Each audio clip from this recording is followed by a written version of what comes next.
then you have to try and find out you have to try and work out your own solution. So we kind of conceptualize this in 3 levels. So when we're talking about imaging data management, we're really talking about 3 different levels. There are experiments and sessions that generate from megabytes to tens of gigabytes, and that's typical wide field confocal, multiphoton data, wide field epifluorescence, EMCCD cameras. The next level, I guess, is hundreds of gigabyte level, where you're talking about maybe area scan imaging, imaging cytometry, SCMOS cameras, single cameras with storm palm, maybe light sheet without time lapse. And then once you enter the terabyte level, we're talking about high throughput, multispectral, multi-CMOS data, so diatri, quad light sheet, time lapse, light sheet imaging. So think about the number of systems we have available in the region. Well, there's probably hundreds or even thousands, thinking about wide field microscopes in Latin America. I guess we don't have a comprehensive survey here. You know, we're guessing, but I'm guessing there are maybe 15 to 20 systems that are working around the hundreds of gigabyte level. And then at the terabyte level, we know of 1 system, probably 1 to 3 systems working at that level, probably some correlative, maybe some light electron microscopy systems arriving in the region. So how do we actually handle that data at different levels? Well, the bottom level with typical external disk drive, nothing special, Ethernet, Wi-Fi to local server, NAS, or direct to G drive and Dropbox. So the typical intranet in the region is around 100 megabytes to a gigabyte if you're lucky, and the internet, maybe 10% of the internet, again, if you're lucky. So most of that data will be manipulated, and so looking at both moving data and analyzing data, most of that will be downloaded to personal desktop, laptop for analysis, or even analyzed on the microscope computers. Once you're into the hundreds of gigabyte level, we're talking maybe, I guess, external disk drives again, probably at USB 3 or Thunderbolt class. And there you really need a gigabit intranet to a local server NAS. It's very, very difficult over 100 megabyte connection. For the analysis, you need high MPCs or dedicated analysis workstations, which are generally on site. So that would require some kind of remote access, because we need, often in Latin America, users could be hundreds of kilometers away. By the time they've come to the facility and gone back again to their labs, by the time they want to access the data, they can be very, very remote. So we need some kind of remote access. Could be as simple as TeamViewer or something similar, or it could be more organized. At the terabyte level, that's where you need dedicated infrastructures. You need dedicated intranets, high-end intranets, fiber links, and then you've got the problem of how do we get it across the distant user transfer. So there, for that analysis, you need very high-end workstations and data server farms, almost certainly third party. So what do we have? We're mainly working at these levels in Latin America. As I say, there are some of this level starting to come in, some of the terabyte level stuff, but at the moment, those kind of solutions are very local fiber links, not really much in the distributed level. So for now, the large majority of requirements are covered with local basic infrastructure. The severe bottlenecks aren't far away though. Any solution that requires investment in institutional data infrastructure and regional national connectivity improvements is extremely unlikely to happen at a pace that advanced imaging technologies demand. We are on the frontier in the region. Solutions that can be outsourced to third parties will be more attractive. So use of cloud ecosystems, Amazon, Google, especially as Latin America is seen as an expansion market.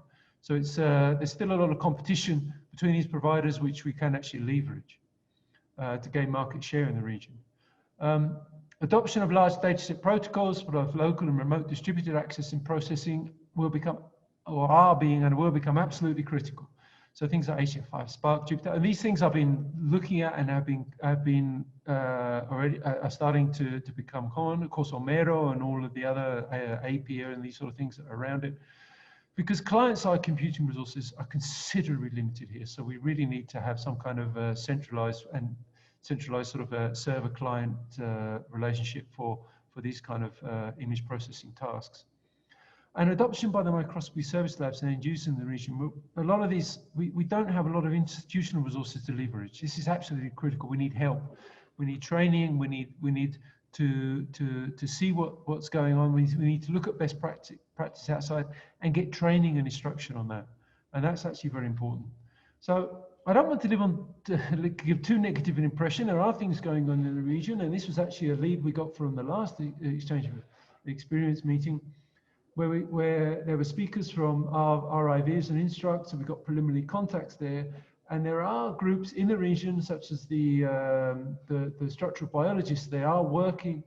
They do have experience with setting up networks and data sharing repositories across the Mercosur region. And so there are antecedents. It's not as if we're completely on our own. There are things that are gradually starting to build up in the region.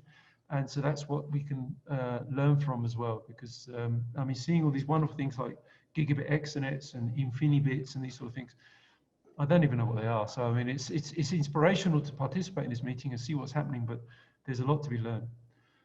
So now I'm going to pass over to my colleague, collaborator Andrés Kamaid in the Institute Pasteur de Montevideo, who's going to talk about advances in regional collaboration about a particular project we have running here. Andrés.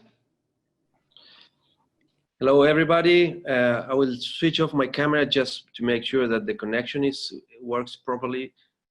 Well, as Chris said, I'm really excited to be here with you. I would like to thank Federica, Angie, and the organizers for giving us the opportunity to be here to you and take a small detour in the program to briefly present you a project between Uruguay and Mexico that is allowing us to work in the creation of a Latin American network of bioimaging.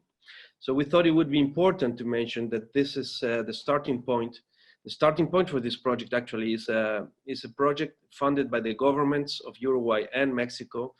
And this kind of projects are usually awarded to institutions working on social development aspects.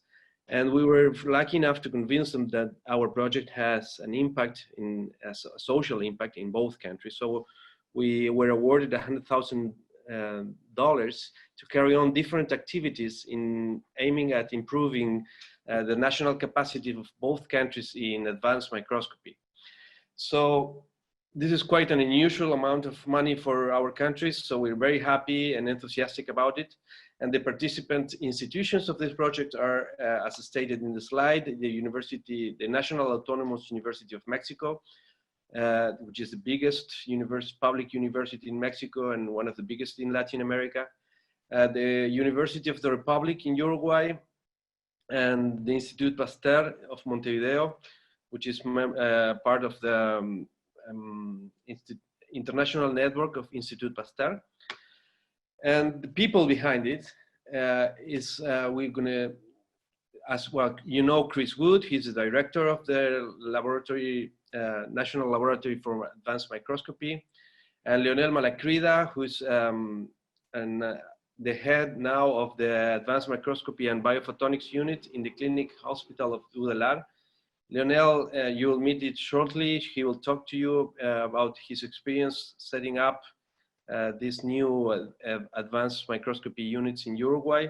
He has just come back from a very productive and fruitful stage in the Laboratory for Fluorescence Dynamics at the University of California, Irvine.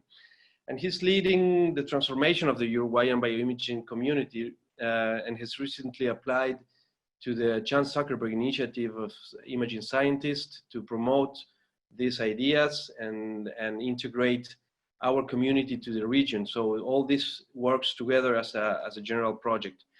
And me, I'm a developmental neuroscientist at the Institute Pasteur, and I'm probably the only one that knows very little about microscopy and bioimaging in the group.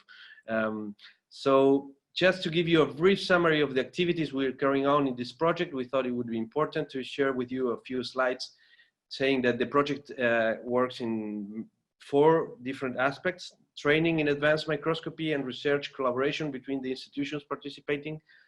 So we've organized already a workshop, the first advanced microscopy workshop in Uruguay. We're going to replicate all these activities in both countries. The next slide is about the second focus of our project, which is working in social appropriation of science. So we work with the school, primary school and secondary school teachers, and also children, promoting microscopy. So this is just an example of one of the activities. bring in fold scopes and other portable microscopes to the classrooms of very young children that get very excited about this. This is in a very secluded village in Uruguay. We're going to be doing this also in Mexico, and these are very exciting activities. And next one is working also at the institutional levels, improving our capacities. So we take advantage of the Mexican experience. Chris has been here. He's been interviewing with all the academic authorities, the people running microscopy facilities in Uruguay that are not very much, but we have some infrastructure here. So we also work with policymakers and funding agencies, trying to promote a new way of organizing resources for bioimaging in Uruguay. And the last one is the cooperation between and integration of all these efforts into a Latin American network. We've already started traveling and organizing activities in Uruguay with key people in the region, like Fernando Stefani and Veronica Eisner from Chile, Argentina. I've been in meetings of microscopy and also now working remotely, thanks to Federica and Angie, to try to nucleate this and finally end up in the last, in next year in a big meeting and a foundational meeting that we have money to organize, and we will be contacting you to invite you, and I hope you can participate in this, trying to get the Latin American Bioimaging Network working. So this is the story where you can follow us, our activities in the social networks. So I pass on the word to Leonel, who's going to talk to you about the more in depth about the Uruguay experience. Thank you. Thanks, Andrés, and thanks, Chris, and the organizer for the kind invitation. I'm very happy to participate of this event and learn quite a lot about the topics, which is very useful for our development. Well, as Chris said, I am leading the Advanced Bioimaging Unit between the Instituto Pasteur of Montevideo and the Universidad de la República, and we are seek to develop state-of-the-art technologies to basically apply these tools for the strategic biomedical research that we have at the Instituto Pasteur of the Universidad de la República. To do that, basically we have three main objectives, which are, well, develop technological cutting-edge technologies, as well as apply all these technologies in biology, and this is strongly supported by collaborative work, inter and inter-institutional, so intra and extramural, speaking about the Uruguay as well as the region. And we have a strong commitment in the service, training, and dissemination for that purpose. When I came to Uruguay, basically we have few commercial microscope, basically some epifluorescent microscope and simple laser scanning microscopes. And I brought with me some technology based on the fiber optics for hyperspectral and film images, as well as I am now working in two projects related to the development of custom-built microscope. The first one is a fiber-based 2-photon microscope for film and FCS, as well as a second 2-photon microscope with a strong focus on the deep tissue imaging. And we will face in the near future new technologies related to truly hyperspectral film imaging microscopy, as well as a custom-made microscope based on cameras, such as spin microscope, as well as TIRF microscopy. So for instance, we will be facing in the near future how to really handle with this data and manage and produce proper politics of how to analyze and store of this data. So the situation here is very earlier. So in the Instituto Pasteur, when I came, we have a very few terabytes of storage, and our average data transfer is on the megabyte per second. The situation at the clinical hospitals is even worse because we don't even have a server, and the data transfer is through wireless, so which is make very difficult. So for instance, it's very useful for us to push and to learn about these opportunities and try to implement policies that we can disseminate in our community to make more professional the work. So, but as I said before, I came from the next, please. I came from the long postdoc at the University of California, Irvine, in the Laboratory for Fluorescence Dynamics, under the supervision of Enrico Raton. And there we basically focus most of our interest in the spectroscopy on images, for example, related to lifetime and hyperspectral imaging. And when we work on this, we have to face with the handling and processing of very large files and data. And in the image that we have in the bottom, this is a simple zebrafish images of tile, 3D, time-lapse, hyperspectral imaging, where we can reach easily 0.5 terabyte of data. For instance, this is a big problem for us. So at the LFD, we solve these issues basically having a pretty decent server and very good Ethernet transfer data. And we have a professional state-of-the-art workstation computers for handling. But even when we have all these opportunities, we still seek our effort to develop methods that make more simple and easy to handle with the data. So one of the methods that we developed there is the phasor plot, which is a transformation of the data in a graphical representation, which give us the chance to, following the simple rules and the fitting free, handling with millions and millions of pixels, transforming this tool in ideal analysis for non-expert in film and hyperspectral imaging. One of the lateral sides of this film, this phasor analysis is basically that we have a reduction of the data after we transform the data, making simple the transfer of the data and the handling of the data, because most of the people took the images and then they can move with the data already transformed, and you can work in any of your personal computer easily, because we can reuse the data 50 times to 10 times, depending on film or hyperspectral images. So to wrap up, I will say that after 1 year here, we have the chance to push our storage space up to 50 terabytes, because we will need this space for the near future. And we also push our data transfer, and we are trying to basically generate a space where people can come and use state-of-the-art workstation computers for the analysis and processing.